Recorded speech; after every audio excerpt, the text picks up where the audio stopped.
Got quiet, didn't it?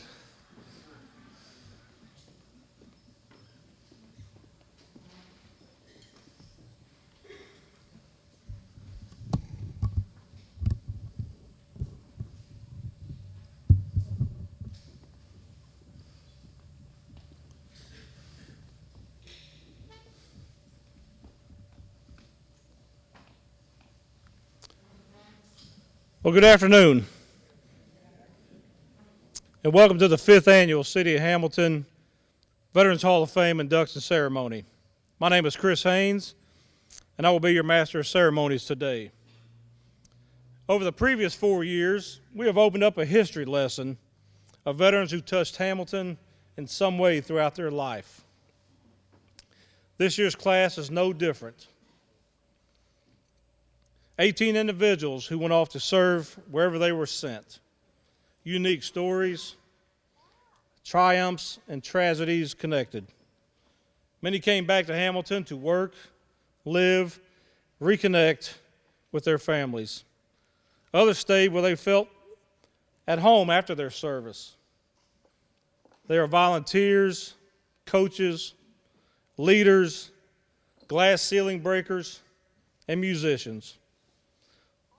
A special class that we are proud to induct this year. At this time, if you would rise for the posting of the colors and remain standing for the invocation and the Pledge of Allegiance. Captain of the Color Guard, post the colors. Color Guard, attention! Heavy colors. Ready, cut. Open, march.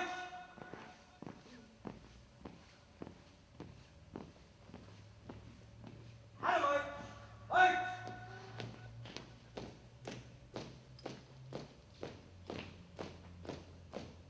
Color, halt. Present colors.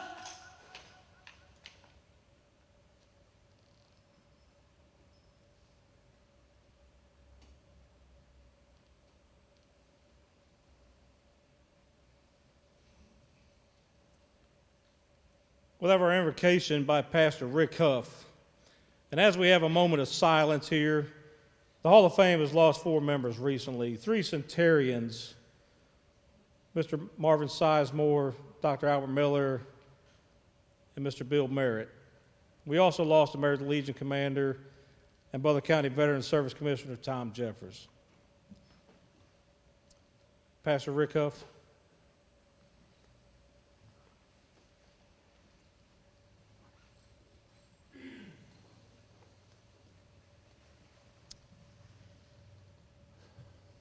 Father, today we stand in your presence, humbled and thankful.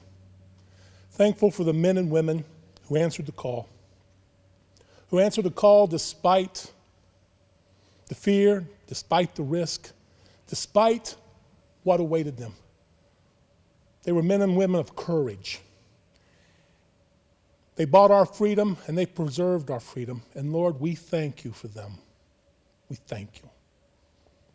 And I pray that you'll lead us to honor them with our lives, honor them with our patriotism, and honor them with our service to you. I pray that you would richly bless their families, bless their children, bless their wives, bless their families and all that they've left behind. For Lord, they've been a great blessing to us.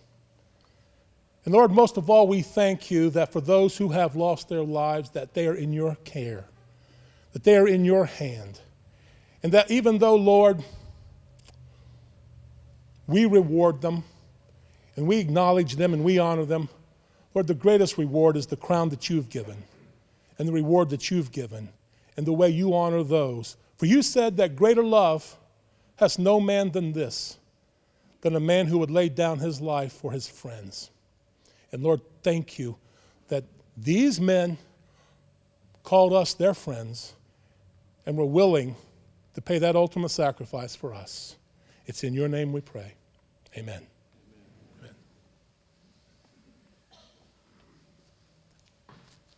Heavy colors. At this time, we'll have the Pledge of Allegiance by Comrade Ken Callahan.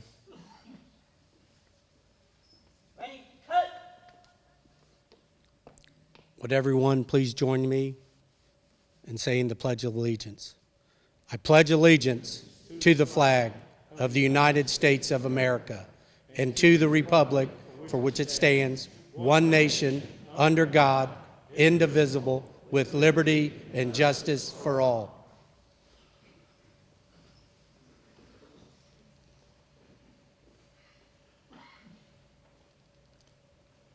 Hold, turn, march.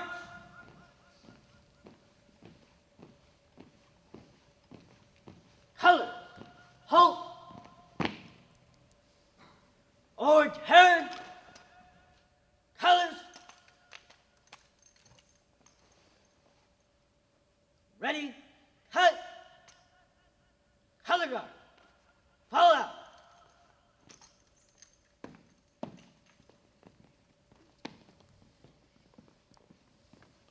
Let's give the Hamilton High Junior ROTC program a great round of applause.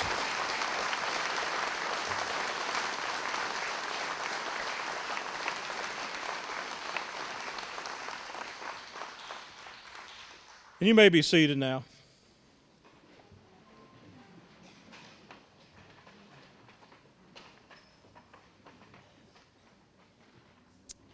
We hope that you've enjoyed your food today. Please feel free to continue eating as we move forward in the program. We have some distinguished guests to introduce at this time. Councilman Eric Pullman is here with us. There he is. Good to see you, Councilman.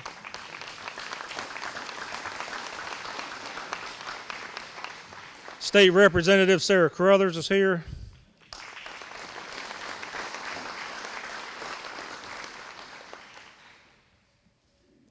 County Recorder Danny Crank is here with us.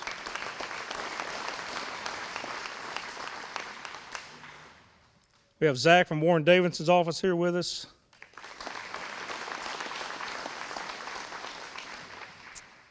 And we have the State Commander of the Veterans of Foreign Wars, Colleen Wiley, here with us.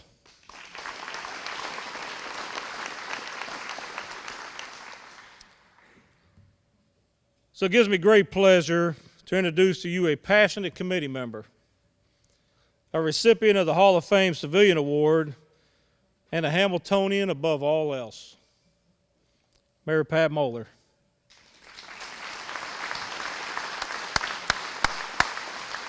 Thank you, Chris. Good afternoon. I want to say thank you to the Navy Junior ROTC, as well as the Hamilton High School Ensemble, which was playing music when you arrived here. They do deserve a round of applause. Welcome, family and friends of inductees, past and present. You know, looking out here, I see Hamilton and the Hamilton way. The city of Hamilton gives a special welcome to Carrie Crampton, widow of inductee Mark Crampton, and Sean Crampton, son of inductee Mark Crampton. Also, I know many of you have traveled from far away to get here.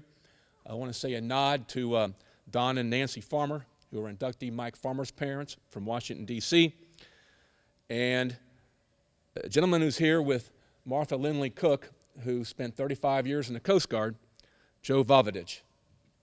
So thank you for being here from far away.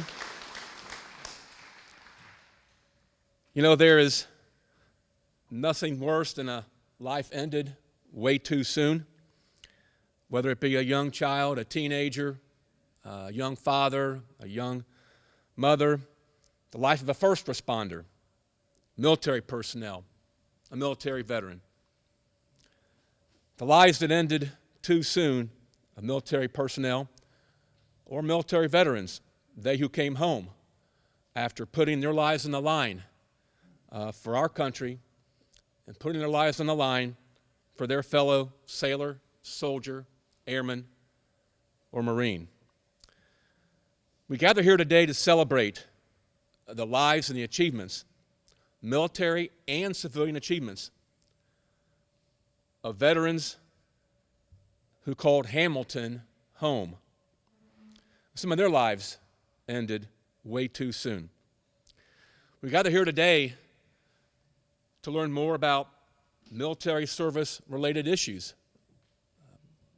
We gather here today to listen and learn. Wouldn't it be great if there was always a facility door open 24/7 and close by for a veteran going through difficult times so that they immediately receive counseling and care? And we can help create doors to assist military veterans. So let us learn from each other, search for answers on how to assist military veterans. Let us be proud of and celebrate veterans and those who are currently serving in the military. Lastly, let us pray for and help military personnel and military veterans adjusting who may be in distress. Thank you.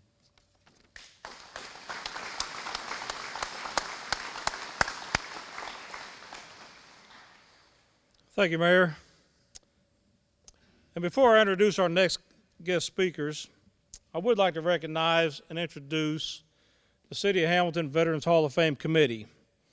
They do a tremendous amount of work in preparing for this event. As previously stated, Mayor Pat Moeller, Councilman Tim Knabb,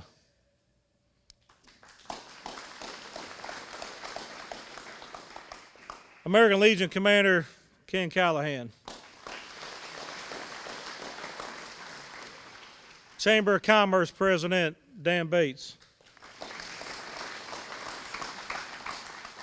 and myself.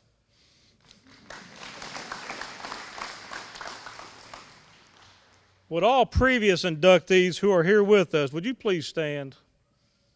All previous inductees. Look at the crowd we have out here with us.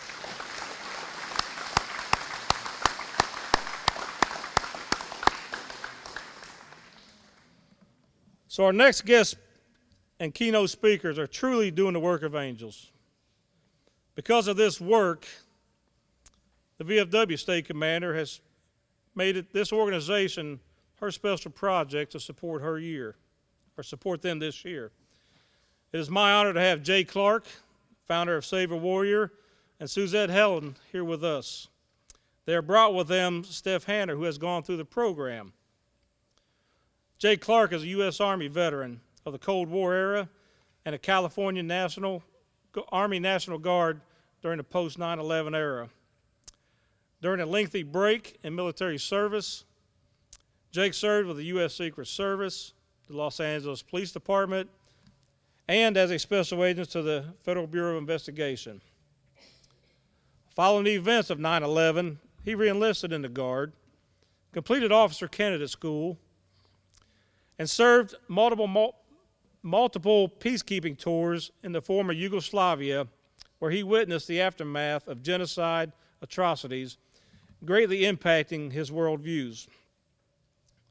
While an MBA student at Pepperdine University, he interrupted his studies to found Save a Warrior in 2012 in Malibu, California. Jake's novel and disruptive approach in the areas of reintegration and PTS-related suicide prevention inspired the creation and informs the curriculums of several derivative resiliency programs across the country and abroad. A sought-after public speaker on the challenges of veteran transition and reintegration, as well as his work with first responders exposed to workplace trauma. His passion for serving those who have served also inspires several films and major news articles. In 2015, he received the WebMD Health Hero Award for his work in veteran advocacy. In 2017, Save a Warrior was declared a winner of the second annual VA Brain Trust Pathways to Innovation for its disruptive and pioneering approach to ending veteran suicide. Jake is currently a doctoral candidate at the USC School of Social Work with an emphasis in design thinking and solving grand challenges, wicked and intractable problems plaguing today's society. Please join with me in giving a warm welcome to Mr. Jake Clark.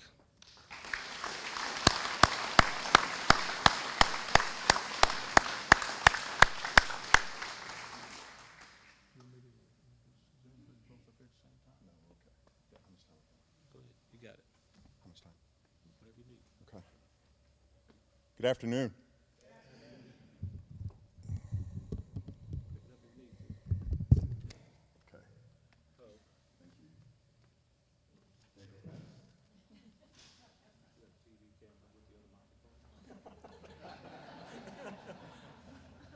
Listen. Take both of them with you. God doesn't call it qualified. God qualifies the call. All right? Carry both of them. Oh, I can't do that. Let's do this.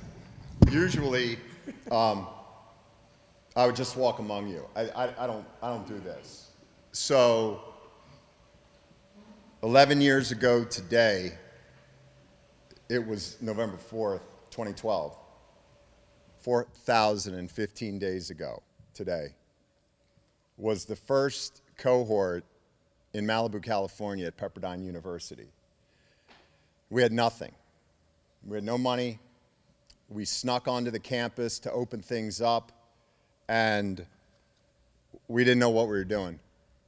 But I had long since decided that I was no longer okay with the people with whom I had served since 1983, going on deployment after deployment after deployment after deployment after deployment after deployment after deployment after deployment, and then coming home and dying by suicide. Okay? I'm originally from Lancaster County, Pennsylvania. I come from a very small town, and because of this nation's military, I've seen the world. For everything from Park Avenue to Park Bench and everything in between. I was a rookie police officer on Skid Row in 1990. My dad's best thinking when I was 6 years old was to take me to mental institutions where my mother lived most of my upbringing. So what qualifies me is 51 years of being on the ground in some pretty uncomfortable and difficult situations. The only place I ever heard the truth spoken was in those mental institutions, on Skid Row, and in 12-step rooms in this culture that ended anonymous. We're not good in this culture about telling each other the truth. That's why I have a job.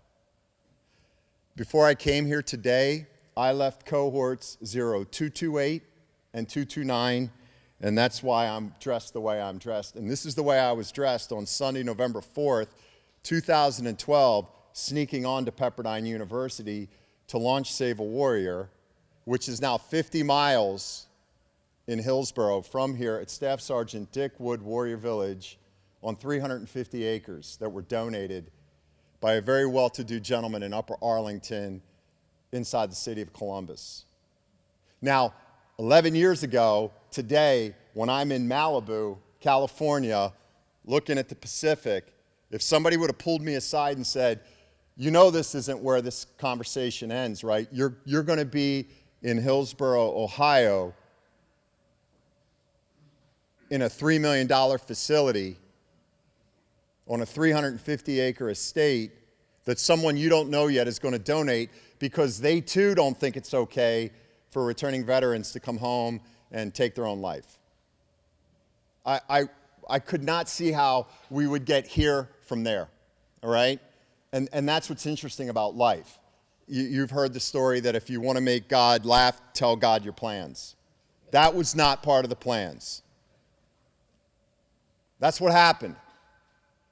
So I just walked out of a container with 15 returning veterans and first responders who 72 hours ago were standing in a hallway, metaphorically, with guns cocked to their forehead. Okay? It's a real issue. and it's a solvable problem. Last night, through contacts at Pepperdine, I received a documentary film called One is Too Many about a gentleman who at 71 years old rode the Atlantic Ocean from Tenerife and the Canary Islands to the Antigua Islands with a crew of people to raise awareness because he was inspired by the life of his dear friend, Mark Crawford, whose family is here today. And Mark's son, Sean, who I have the privilege of sitting next to today, at the end of that film says, "I just want them to have the best." Listen, I don't know most of you. I'm going to tell you this right now. The best solution in this culture is 50 miles from here. I give you my word, and I promise, because I've spent the last 51 years of my life looking at everything that doesn't work. We throw money and money and money and pills and resource and awareness. And I love what Sean said at the end of the film when he was moved to tears. There's enough awareness. We know there's a problem. Let's find the solution. I'm going to tell you something else you may or may not know. This solution, this conversation that is the solution, it actually began in Akron, Ohio in 1935. So to me, it makes a lot of sense that Warrior Village is in Hillsboro, Ohio, about a 2-iron down the road from Akron. When a failed banker from New York City named Bill Wilson found himself in a business deal falling apart, 6 months sober, terrified that he was going to drink before he left Akron, Ohio. This was a hope to die drunk. What does that have to do with why I'm standing here today? Just everything. Because that man figured out in that hotel lobby in the end of May of 1935, if I don't pick up this phone and find another drunk to tell my story to, I'm going to drink. Thus was born the Western Zen, where Judeo-Christianity slammed together with Eastern mysticism. In this culture, in this country, we invented that. That never existed before. And it happened in Akron, Ohio, of all the shitty places in the world that it could have happened. It didn't happen in Malibu. It didn't happen at the corner of Walk and Don't Walk in Hollywood. It didn't happen in New York City. It didn't happen in Dallas, Texas. It happened in Akron, Ohio. And we live in a culture, we pretend like it didn't happen. You're sitting zip codes away from it. See, when my dad was walking me into those mental institutions, I was looking, and I knew two things. Number one, my mother wasn't coming home. I knew that at 6 years old. And number two, the people to whom her care was entrusted didn't give a shit. See, I'm standing here before you today, and I can look you in the eye, and my pulse not move, and you can be very clear about this. I'm in the give a shit business. Like, I actually give a shit. And it took a long time to get there. But I know I'm in the right place with this conversation. I'm in the right part of the country. And to this day, we throw billions and billions. You got a 71-year-old man rowing the Atlantic to try to get your attention. 43 days, 16 hours, and 9 minutes at 71 years old, sleeping an hour and a half every 3 hours, waking up in wet clothes 12 days straight.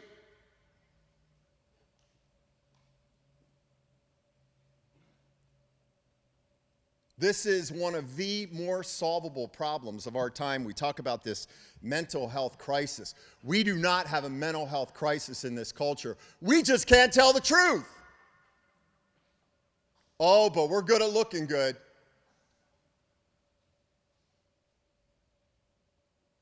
See, I also figured out a long time ago, I'm a beggar. I'm a really good beggar. And I've been all over this country with my hand out. I started with a pawned wristwatch to start Save a Warrior. Snuck into Pepperdine University because I couldn't afford the fee to rent the conference room to kick things off. That was 4,015 days ago. It's a lot different now.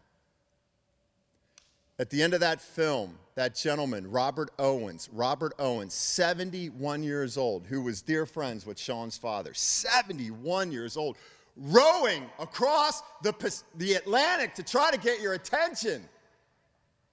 So yeah, it wasn't that much of a stretch for me to drive 50 miles from Warrior Village.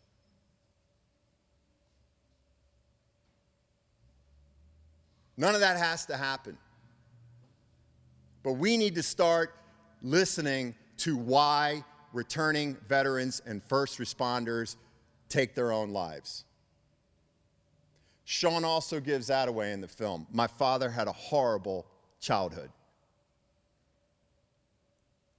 We now know that is the event that leads to the event that leads to the event that leads to the event. We want to talk about human trafficking in this culture. Here's a news flash. It happens in the families of origin. But we want to point to some boogeyman over here, to some they, that when we just can't be straight with ourselves, that most people spend the last 80 years of their life trying to get over the first 5. Who do you think you're bullshitting? I've been looking at this for 50 years. I'm him. So when you run into that returning veteran that you don't know what to do for because you're just so uncomfortable with your feelings of discomfort because it wasn't okay for you to tell the truth in your family either, maybe, just maybe, you remember this day and you go, you know what? I know it's not Wounded Warrior Project. What the hell was the name of that organization? Oh yeah, Save a Warrior. There's actually this dude who's crazy with a side of crazy, that's me, is over there in Hillsboro, Ohio. That dude and his crew and that community of practice, numbering 2,283 people as of today, that was your cue to clap.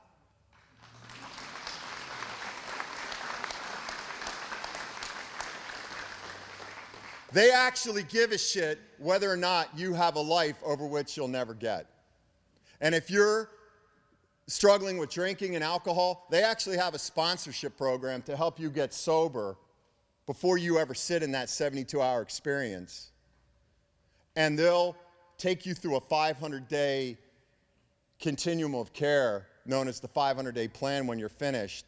And what's the catch? I'm so glad you asked. See, the catch is there's no catch. Because I live in a culture where what the big print giveth, the little print taketh away. There is no catch. That's the catch. There's no catch.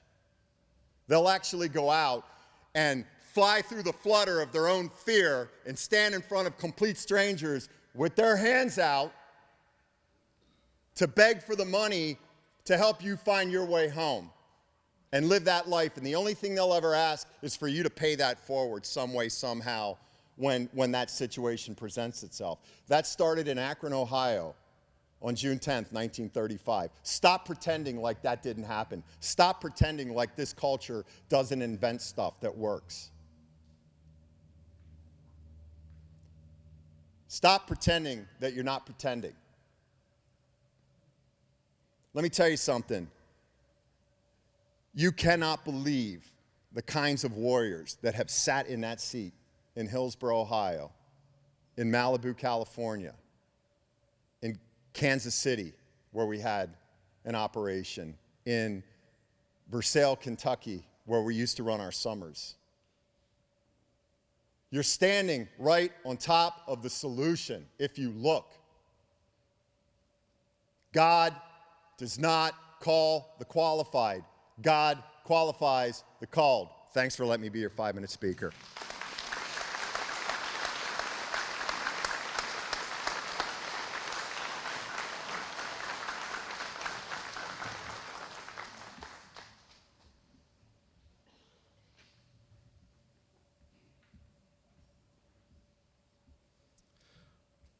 Thanks, Jake, for being here, too. I mean, it means a lot to us that you're here. And, in the work that you're doing, I mean, it is This is something we've talked about for many, many years around this country, veteran suicide. And for you to do what you're doing, like I said earlier, you guys are doing the work of angels. So we appreciate everything that Savior Warrior is doing. And the best of luck to you guys going forward, too. Okay, appreciate you being here.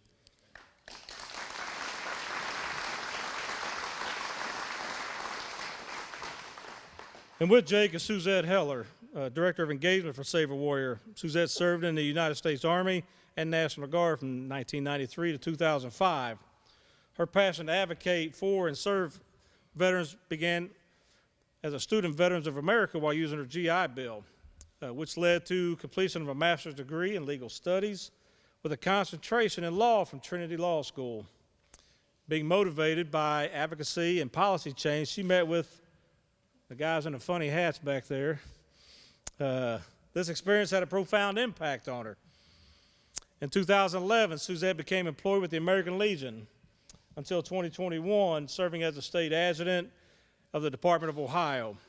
After 9 years of advocacy to modernize and expand charitable gaming for veterans and fraternal organizations in Ohio, Suzette went on to implement electronic instant bingo within the VSO and fraternal communities from 2021 to 2023 in Ohio, Kentucky, Virginia, and Minnesota. She returned to serving the veteran community at Savior Warrior and is vital to its fundraising and women's programming. Suzette also serves as National Veterans Affairs and Rehabilitation Council member, National Employment and Education Commission member, American Legion Post 1, First Vice Commander, District 2nd Vice Commander, and represents District 12 to the Veterans or the Department Legislative Commission. So please join me in giving Suzette Heller a warm welcome too.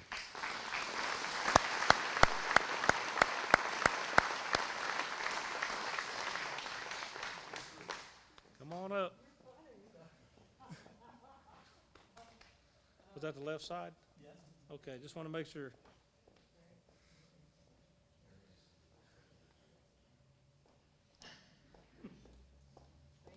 Thank you for being here. Fast one on me. No, thanks for being here. Thank you. Good afternoon. It's an honor and a privilege to stand here before you. This really is a beautiful thing, honoring our fellow veterans in our community. It's beautiful, and thank you. I'm very touched to be here and to be a part of this and to be enjoying the company of Carrie and Sean Crampton, so thank you. And his friends, Bob and Tom, as well. So Jake, thank you for talking about Save a Warrior and sharing your experience. And there's something I want you all to understand, is that everything that Jake just spoke about Save a Warrior and about Warrior Village, he's right, we're 50 minutes down the road. And I stand here today and I give each and every person in this room a personal invitation to Warrior Village. I challenge you to call me and I will personally give you a tour of Warrior Village in the first ever National Center of Excellence for Complex PTS. The disabled American veterans believed in what we were doing to the tune of granting us $1 million to build that $3.2 million facility. That means something. I mean, that really means something. And the DAV Charitable Services Trust thinks about us every year. The seats that Jake talked about for our warriors who sit in that seat in that 72-hour experience for the men and 76-hour experience for the women, that doesn't cost them anything. They don't pay for that. It doesn't cost them a dime. But I will tell you, it costs $5,000 for one of those warriors to sit in a seat at Save a Warrior. Between the rostering calls, from the time a warrior hits submit, between the rostering calls, the community that shows up for them should they need help with that 30 days prior to sitting in a seat, to picking them up at the airport if they fly in, to the lodging that we provide them, these beautiful lodges that I really invite you to come see. We have 2 lodges on the property, to all the materials that they will need, to feeding them the whole weekend, to providing the level of staff and volunteers that help shepherd that experience for the weekend. And that's what I do. I've learned to become a professional beggar from one of the best. Jake having to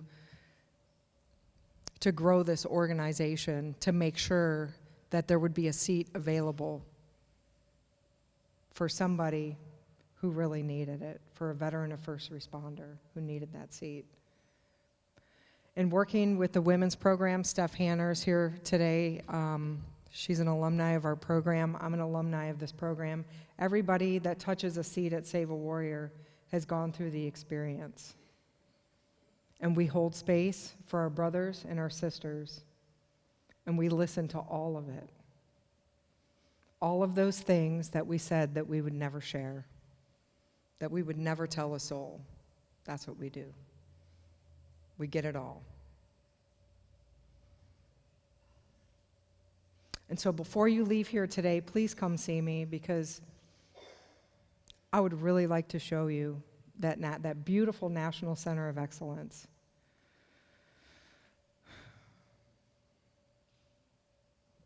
So I just want to say thank you, Ken. It's been an honor to work with you, and I appreciate the invitation to be here today. And I wish you all a beautiful day, and I look forward to recognizing all these amazing people here, including Navy SEAL Mark Crampton. So thank you.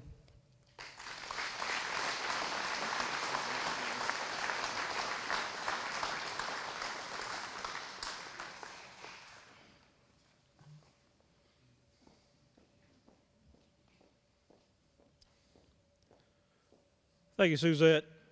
And again, we brought them here today because they're, we have heard for many, many years now the stigma of 22, 21, 17, whatever you want to call it. But there are programs out there that can reduce that significantly. We just got to get those people into the right hands, and they will take care of them. Okay? So again, Jake, thank you for all that you do. Suzette, thank you for all that you do. There are many success stories coming out of your program. We've heard them, and we thank you. So now we will move on to the induction ceremony. When the inductee's name is called, please come forward to receive your awards. If you are receiving it on somebody's behalf, please come forward as well. If I could have the committee out front here.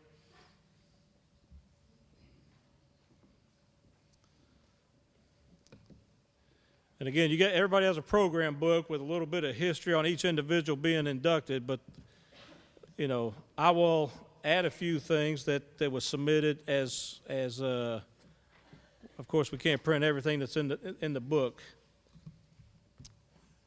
But the first inductee we have is Mark Crampton. His wife Carrie and son Sean are accepting. So Mark graduated Hamilton Taft in 1977. He loved to swim and held many records at the YMCA. Initially, he wanted to join the Army, but the doors were locked and he found the office closed. So the Navy grabbed him.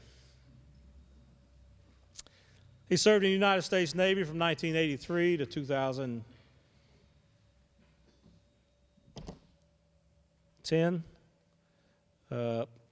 Served with 3 different SEAL teams, had numerous deployments around the world. He once raised a puppy to serve as a future service dog. He volunteered as a youth wrestling coach. He loved saltwater fishing, hunting, and spending time with his family and friends. Mark Crampton.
Mr. Charles Stidham. He served in the United States Army from 1971 to 1974 in Vietnam. He retired from a GN Marble as a shop foreman. He has served on the AMVEST Color Guard, or Honor Guard, since 1994, performing well over 800 events. And he saved a shell casing from each one of those events. He is a member of the Moose Lodge and can be found placing flags at cemeteries around Memorial Day. And he will also be honored as the parade marshal for the 2024 Memorial Day Parade. Mr. Charles Stidham.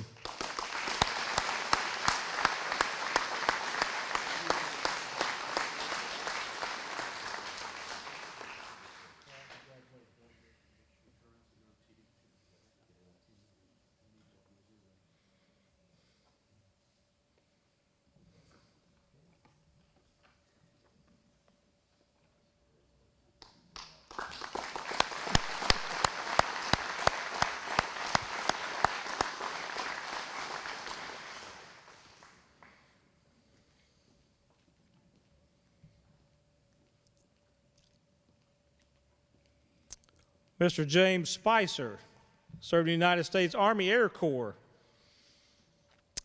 Enlisted at a very early age of 17.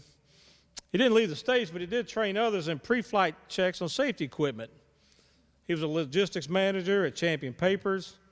He spoke at training schools for the trucking industry. And in '95, he created bronze grave decorations. Been married 71 years. Mr. James Spicer.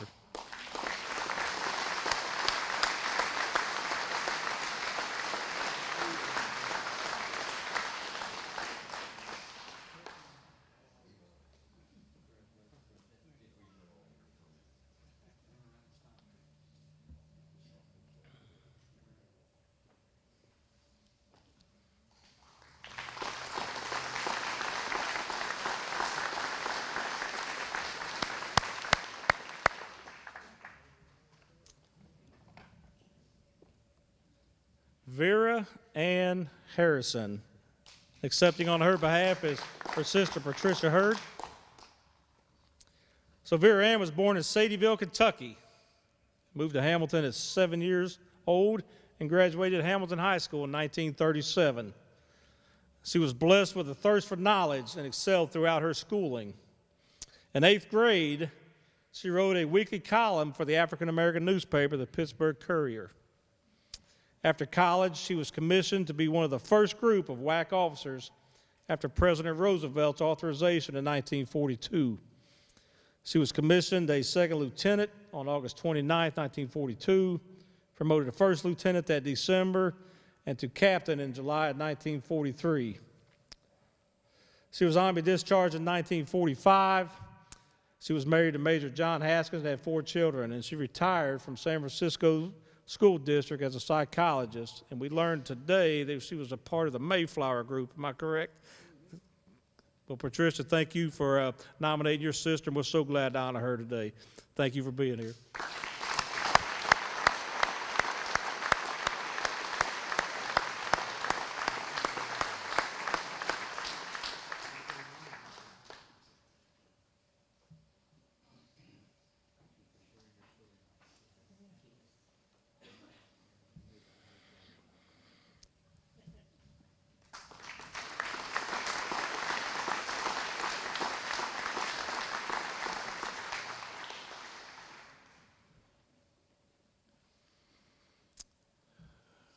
Mr. Jim Frederick, United States Army and Army Reserves from 1965 to 1990.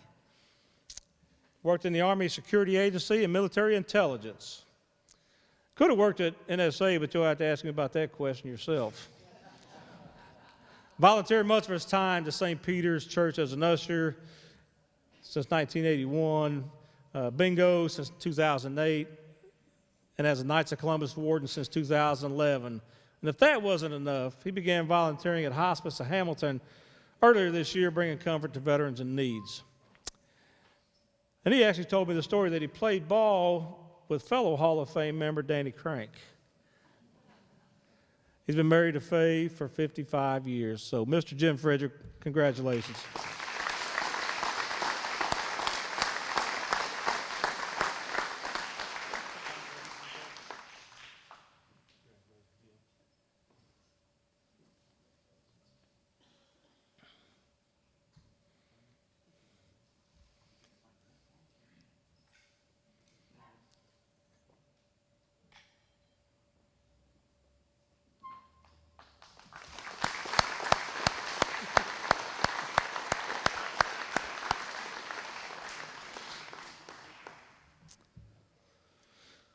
Mr. William Bill Harvey, United States Navy, 1966 to 1970. Participated in Operation Deep Freeze, going from Key West, Florida to the Arctic Ocean. Retired from Local 648 with 40-plus years members as an active member of the American Legion Post 138. Helped resurrect them from financial troubles to being a prosperous and active post they are today. Volunteered many years at the VA and participated in the Miami University Presidential Review and Parade of the ROTC units. And in his time at the Legion, he sent many care packages to troops overseas during Iraq and Afghanistan wars. And Mr. Bill Harvey, congratulations.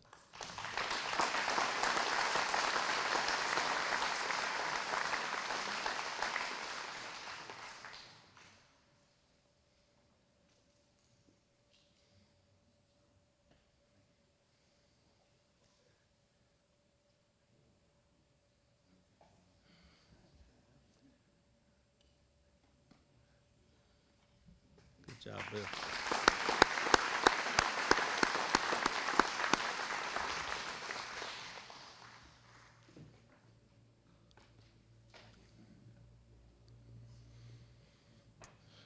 Mr. Jeff Bowling, I believe his wife is accepting. Jeff served in the United States Army from 1986 to 1988. Graduated Hamilton High School in '86. Served in the 515th Transportation Unit in Germany. Returned home to earn a Bachelor of Arts degrees in History and Political Science.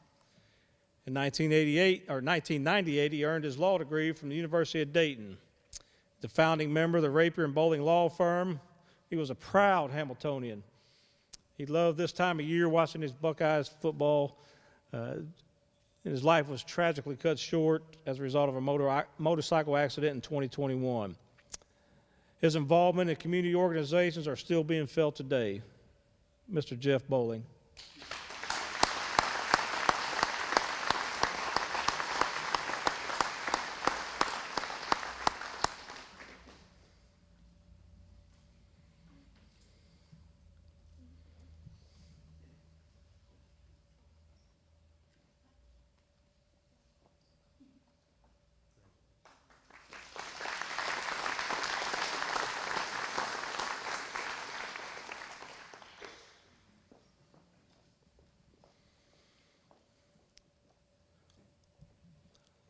Mr. Thomas Cleansing. His brother Terry's coming up. United States Air Force. 1965 to 1968, was killed in Vietnam, earned the Purple Heart, the Bronze Star, along with many other awards. It was written he was a lone wolf who became obsessed with flying. He would do odd jobs at the Hamilton Airport, and the Hogans taught him to fly. After his service, he wanted to become a commercial pilot. But in January 1968, he was killed while firing upon the enemy from his assigned position in a radar tower during the first Tet Offensive in Vietnam. Mr. Thomas Cleansing.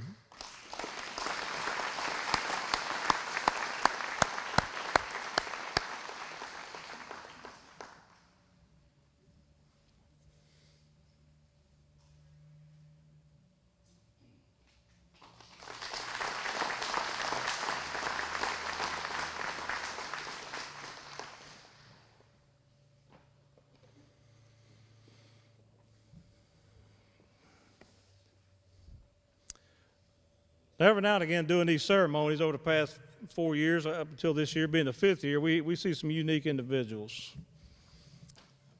but we also got another unique individual this time. Miss Martha Lindley Cook was nominated by past Councilwoman Kathy Klink. In 1944, she volunteered to serve in the Coast Guard Women's Reserve for 2 years. She not only worked in the vessel repair shop and as a storekeeper striker, she also joined the precision drill team and performed in parades and at events. She has been recognized as a living legend by the Coast Guard and by the Veterans History Project within the Library of Congress. After her service, she moved to Los Angeles, where her and her first husband ran a printing company for the movie industry. And now she enjoys her time with her friends at Berkeley Square. So Miss Martha Lindley Cook, thank you so much for being here.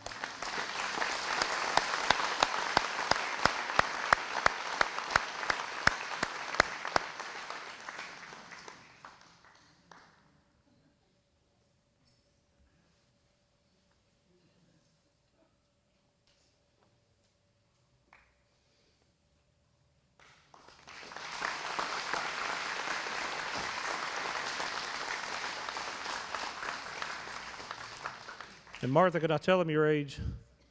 Can I tell him your age? 71 years old she is. No, just kidding. 100 years old.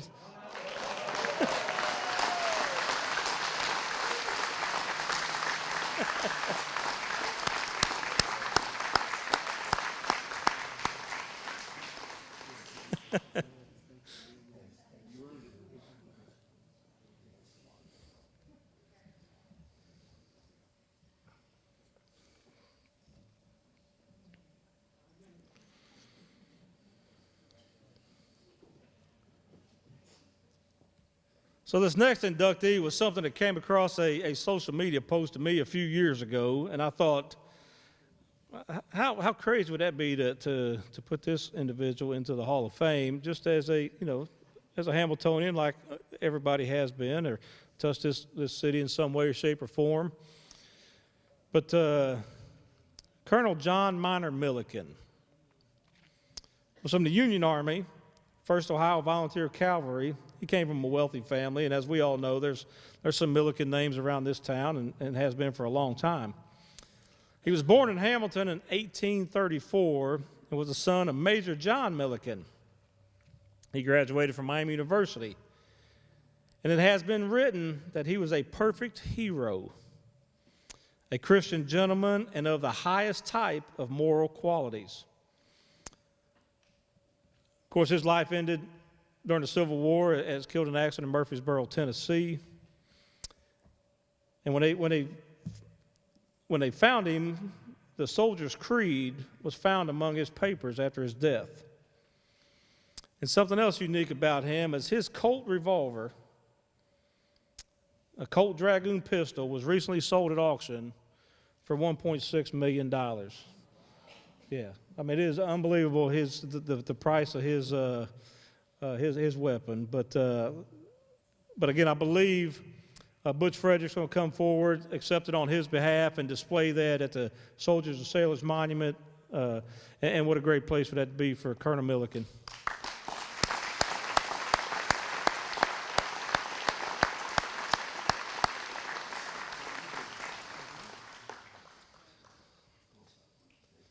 You might want to leave him there just for a second. Yeah.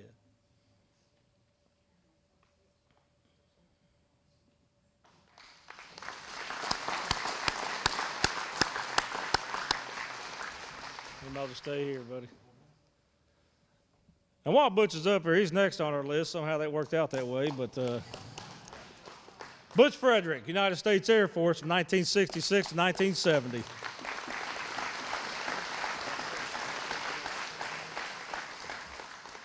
Vietnam veteran. One of his tasks was to monitor phone traffic between Air Force One and the White House. I think during President Johnson's time. Is that correct? Yes, sir. Yep. He spent some time working at the NSA. He retired from changing papers after 30 years. His brother Skip retired from the Air Force after 24 years loading weapons on B-52 and F-4 aircraft. He has a son that works for NASA. Butch has been a VFW Post 1069 commander for the past 10 years. He's been curator at the Soldiers and Sailors Monument since 2018, welcoming over 2,000 visitors per year. He has told me that he has had visitors from Dubai, China, the Ukraine, and the United Kingdom. And he also performs about 80 military funerals a year with the VFW Honor Guard. Mr. Butch Frederick.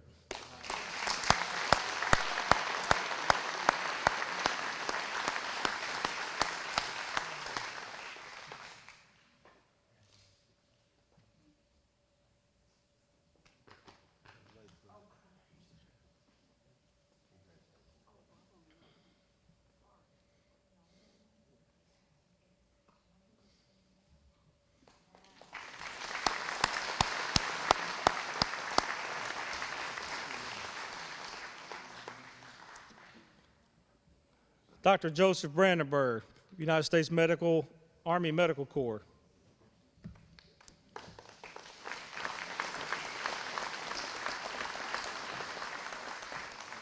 Been a lot of information on Dr. Brandenburg, and he did a lot of schooling through the years prior to him moving to Hamilton in 1968 to accept the position of Director of Laboratories with Mercy Hospital, Hamilton.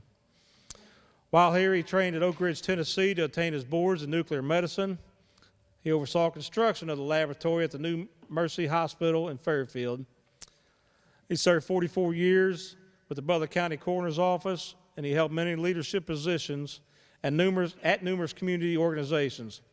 He was also an Eagle Scout, an avid outdoorsman, and loved military history, to include his 1943 Ford GPW Jeep that he drove in parades each year. Dr. Joseph Brandenburg.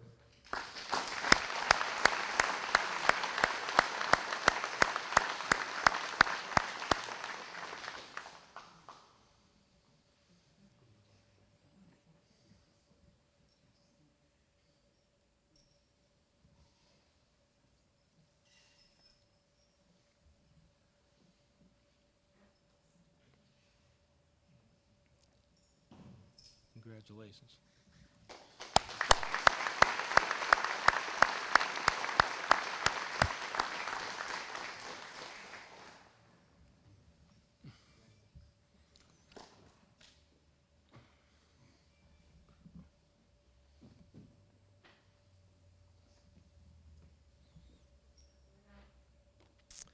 Albert Dan Julian.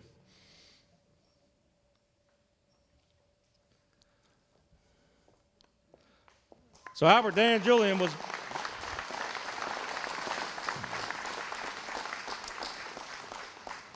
born in St. Cross, Italy in 1921, immigrated to Cleveland at the age of 3. He graduated president of his high school and was an all-state Ohio running back. Attended Miami University on a football scholarship, but surrendered it to help support his family. He entered the United States Army during World War II, serving from 1943 to 1946, island hopping throughout the South Pacific Theater. He moved his family to Hamilton in 1950 and became proprietor of the Berry Company for 56 years. He served in leadership positions with the Board of Elections and Hamilton Safety Council, along with serving as the head of the Butler County Democratic Party, where he entertained a young Joe Biden, and was a delegate supporting John F. Kennedy. He was a devoted family man to a large and loving family. Albert Dan Julian.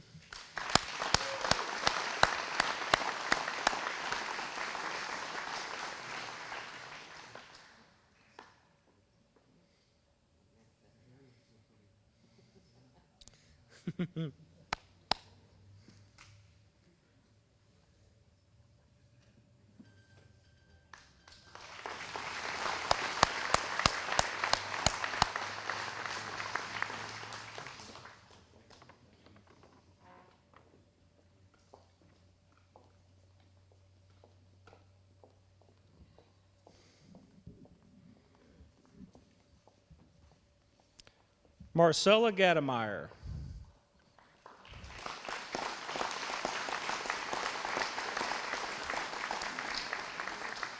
United States Army Nurse Corps from 1941 to 1945. She graduated Hamilton Notre Dame High School in 1935. She volunteered for the Red Cross and was soon transferred to Fort Ord in 1941. She was one of the first 15 nurses in the civilian draft and commissioned as a second lieutenant. She was stationed in the Pacific and performed her nurse duties under battlefield conditions, for which she received a Bronze Star. On Leyte in the Philippines, she survived numerous air raids by the Japanese. She lived and worked in California hospitals and medical clinics. She loved to travel and enjoyed knitting booties and caps for various charities. She said at the time, life for a woman in the South Pacific is not easy, and there are no luxuries provided. But every nurse in the nation who has passed her state board and is physically fit with no immediate obligations at home is urgently needed overseas. Miss Marcella Gattemeyer.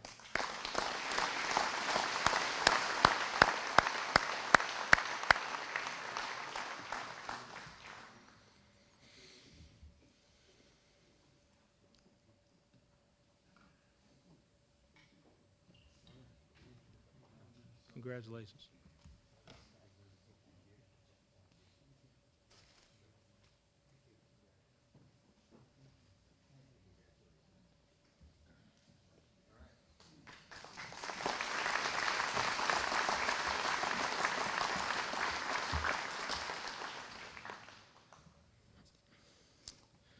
Mr. Mike Farmer.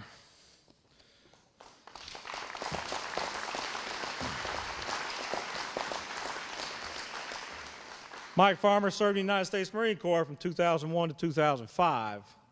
After his service, Mike used his GI Bill to attend and graduate Miami University. He began assisting veterans with their transition to civilian life. He established a Veterans Resource Center on each campus, and in 2016, Mike became a Butler County Veteran Service Officer. His leadership became evident, and he was promoted in 2020 to his current position as Executive Director of the Butler County Veteran Service Commission. He is an Eagle Scout, Master Mason, 32nd degree Scottish Rite, and a 5-time past commander of AMVEST Post 1983. Mr. Mike Farmer.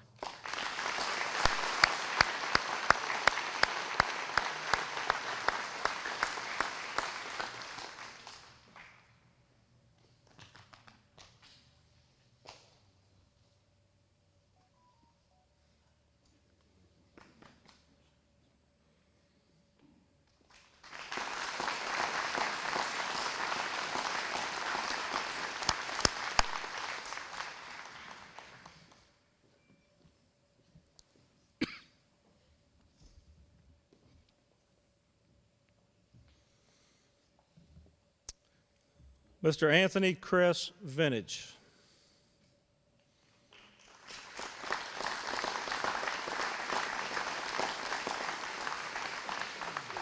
Anthony served in the United States Army from 2002 to 2007, Operation Iraqi Freedom. He grew up in Lindenwold, graduated Talawanda High School, and wanted to join the Army because his grandfather was in the Army and served in Korea. His life was cut short in Iraq, but as a child he enjoyed riding bikes, collecting baseball and basketball cards, and he most enjoyed spending time with his grandparents at the family farm.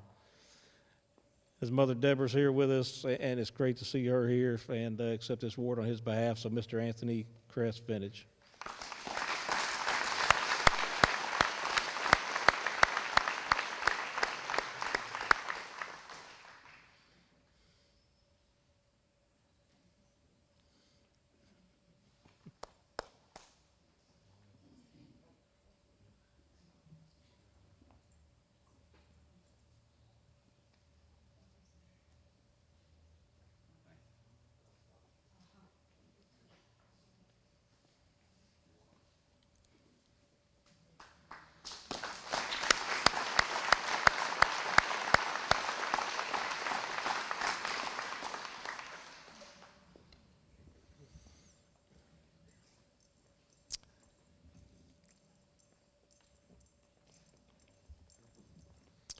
Franz Klaber.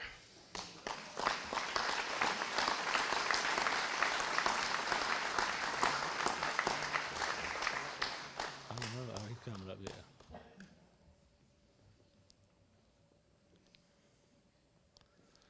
Mike, you want to read a few things about him or what I got? So Franz served in the United States Army from 1957 to 1960 in West Germany. He was born in Hamilton to German immigrants. He enlisted after graduating high school. He was first assigned to a howitzer unit, but noticed a sign looking for musicians, and with music in his blood, off he went. His father, Franz Kleber Sr., formed a band in the 1930s, so he was a natural to play. He was assigned to the 2nd Armored Cavalry Band. He has carried on playing music for over 60 years, not only here in Hamilton, but throughout the United States. Mr. Franz Kleber.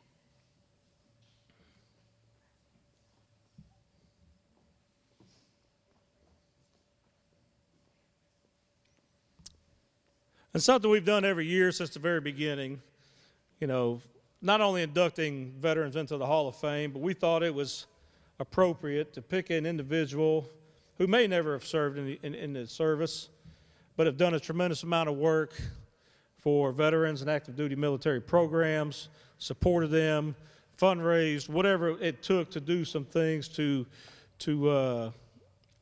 keep veterans at the forefront. This year is no different. Miss Becky Abbott is our civilian award winner this year.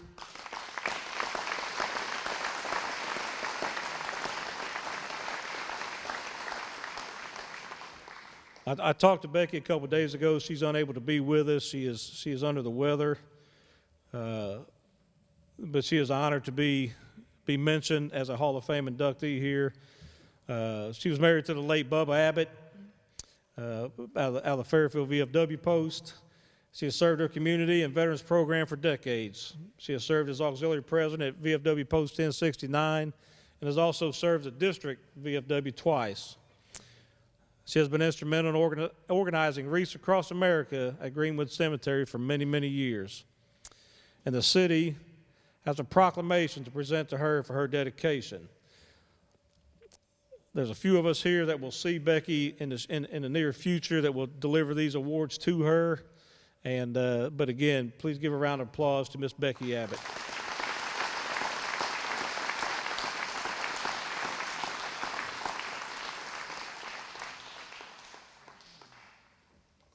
And if we could, if everybody's still, the food settled down and everything, if we could have all the 2023 inductees stand up for recognition, please.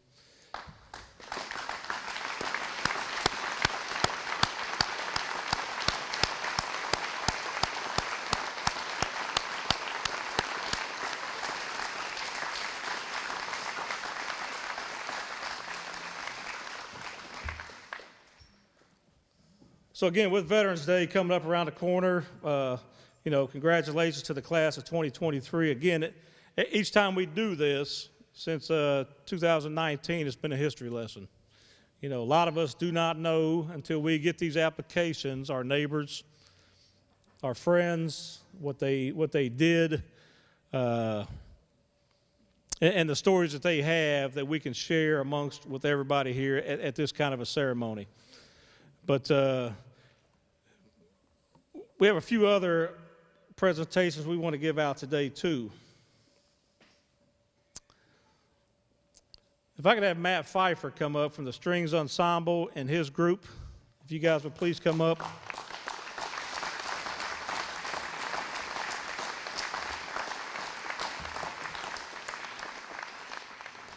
So we hope you've enjoyed your music that they provide here for the last few years with us. They've done a tremendous amount, and just something to set the mood as we come forward and break bread together and those kind of things. But The Veterans Hall of Fame Committee presents an appreciation award to the Hamilton High School Strings Ensemble for your steadfast dedication to assisting our committee during the annual City of Hamilton Veterans Hall of Fame induction ceremony, and is greatly appreciated. November 5th, 2023.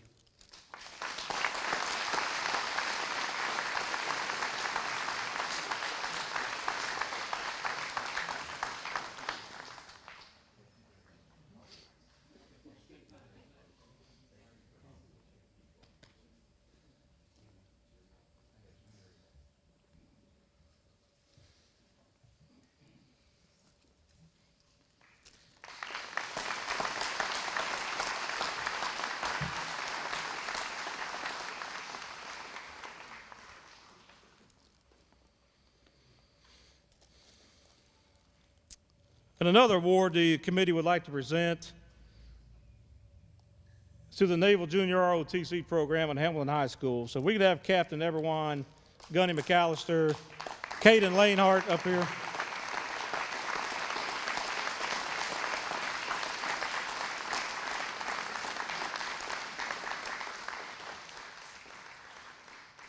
They have been with us since day one. When we didn't know what the hell we was even getting into, they showed up to escort people and push the buttons on the elevators at the fitting center, whatever we needed done, they was there to do it. So, but again, the City of Hamilton Veterans Hall of Fame Committee Appreciation Award presented to Hamilton High School Junior Naval ROTC for your steadfast dedication and assistance to our committee during the annual City of Hamilton Veterans Hall of Fame induction ceremony is greatly appreciated.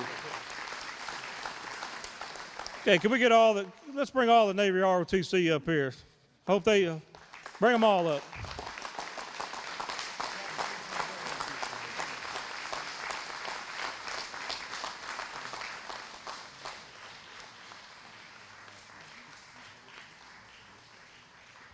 You know, for them, it is an extremely busy time of the year. With Veterans Day coming up around the corner, they are pulled in so many ways. There's not a lot of days off for a couple weeks there, but they make time to make sure that they are here to celebrate the veterans that we induct here today. And what an outstanding group of young people we have here that will go on to be leaders in our nation. And I hope you enjoyed their escorts in and out and talking to them. But again, big round of applause for the ROTC.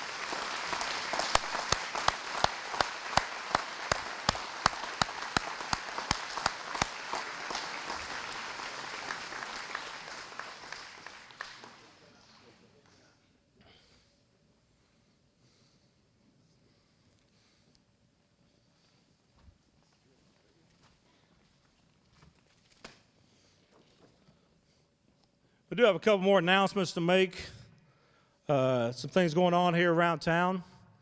Some of you seen this poster out front when you came in. If you have an opportunity to go to the fitness center on Veterans Day, Canary and Combat Boots, this young lady's story she will talk about. What a great thing to see there.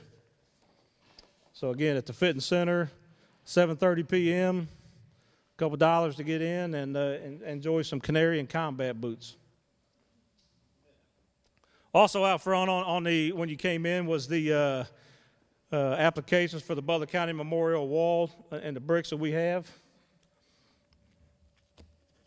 And also, as you've seen over the last few months around town, whether you travel B Street or Main Street, you will see the Hometown Heroes banners that this committee has got ourselves involved in also. So again, if you want to get a banner put up, the information is out there to get a banner application that will go up after Memorial Day next year, or right prior to Memorial Day. But there's something I forgot to do here a minute ago before we get into what Kenny wants to do. I know Kenny's got a presentation to make. We got the Marine Corps birthday cake and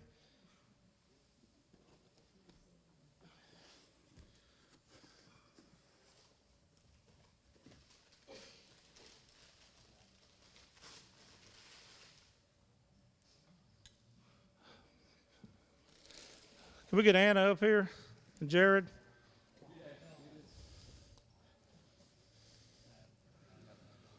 So we got another inductee this year. We always throw a surprise on.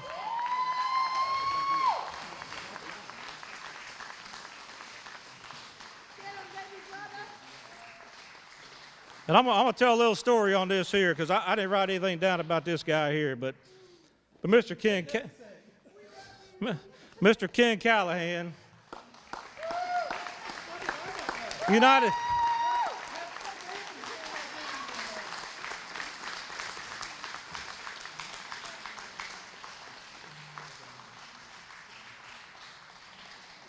So Ken Callahan and I, we worked together. I had this vision about 6, 7 years ago, I guess, and I came to Ken and I said, hey, you want to be part of this committee? And without hesitation, and he's been instrumental in getting done what we need to get done. And you had to surprise him somehow.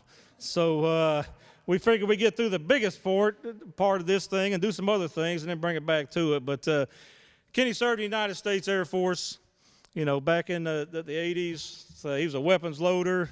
He's never, ever allowed to drink tequila again. We know that. And if you want to know that story, ask him. But no, Kenny's done a tremendous amount of work. He was just elected as commander of American Legion Post 138 with Tom's passing. But a tremendous job that he has done, and we're so glad to honor Ken, and all the best to you. Great job, Kenny. Thanks for all you do. Is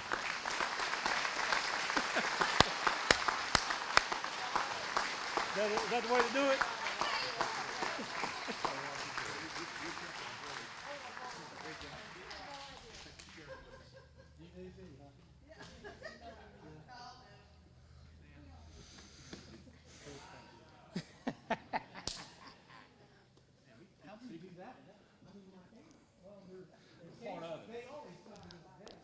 Well, when you told me Jared was coming here to help the registration, I knew you didn't know, so that was good. But no, again, congratulations to everybody here on their induction into this year's Hall of Fame, and the past inductees that we have here also.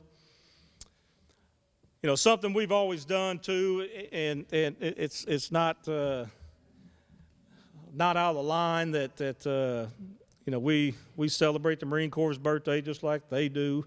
So each year since day one, back in 2019, because we do this around Veterans Day and the Marine Corps birthday, we have to get a cake, or crayons, but they enjoy the cake more than crayons nowadays, I guess. But so if I could have the Marines come up here, I got Mr. Jim Williams, our Public Works Director, prior inductee.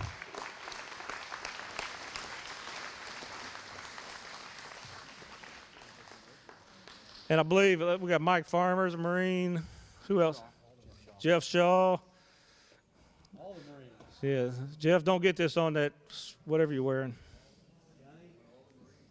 Come on, Marines. All the Marines. And if anybody wants some of this cake, this is from Luke's Custom Cakes here now. Just if anybody wants some of this cake, there's some here for you. All right. Look at these Marines.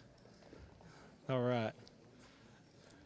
But again, in recognition of the Marines' 248th birthday coming up on November the 10th, this committee, and we will continue to do it, we will always celebrate the Marine Corps' birthday during this ceremony. So again, to all the Marines who served, happy birthday. Thank you. All right.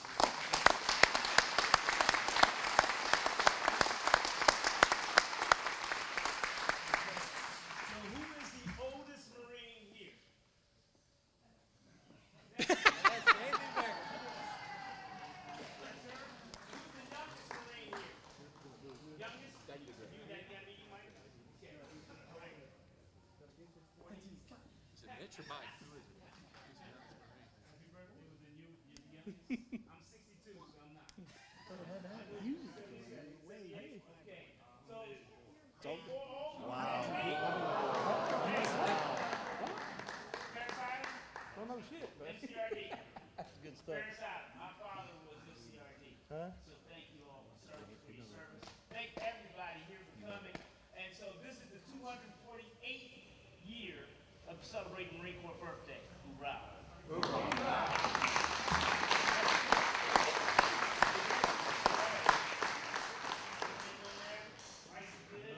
Yes, sir. Happy birthday. Happy Happy birthday.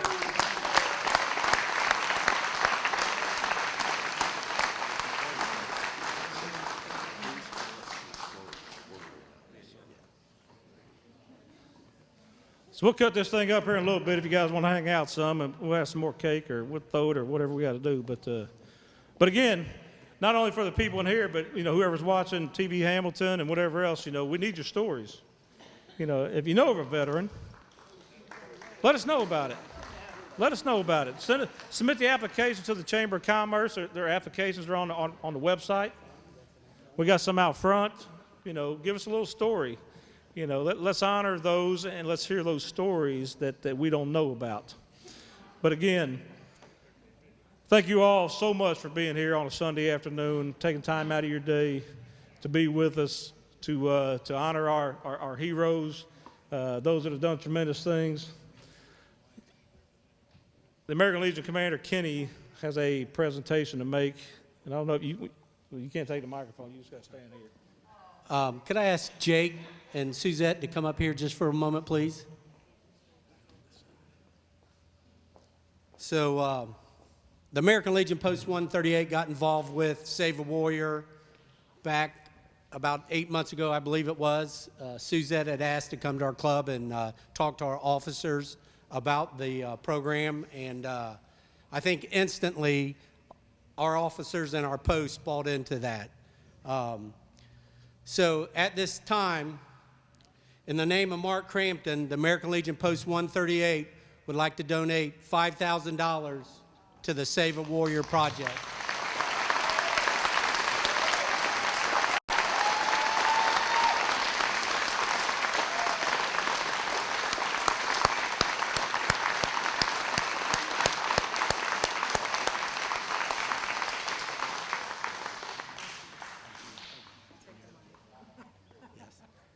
Could I have the American Legion E-Board come up here for just a moment?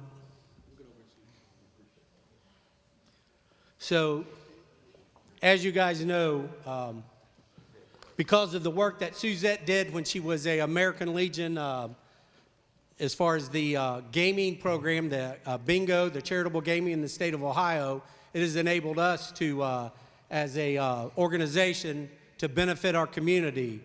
And I've got some of our E-Board members come up here, and our 2-year trustee, Fred Bailey, has something he would like to present.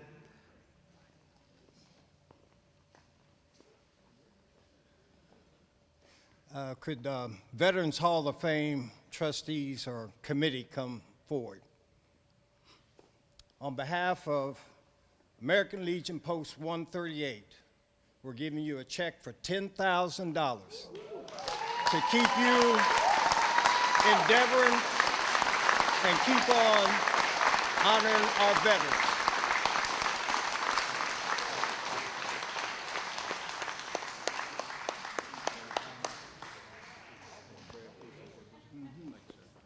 You all guys get together? Get together.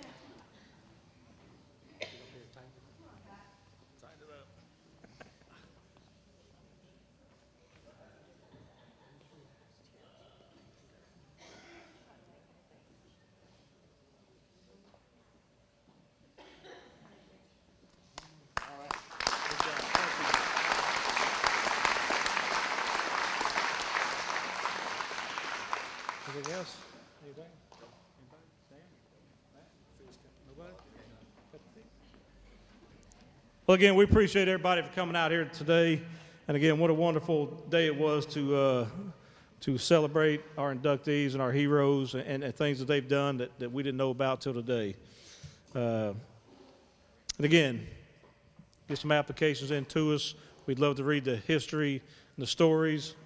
And much thanks to, again, everybody being here. Next year's ceremony will be right here in this building on the Marine Corps birthday, November 10th. So again, safe travels home. Thank you guys so much for being here. We appreciate it.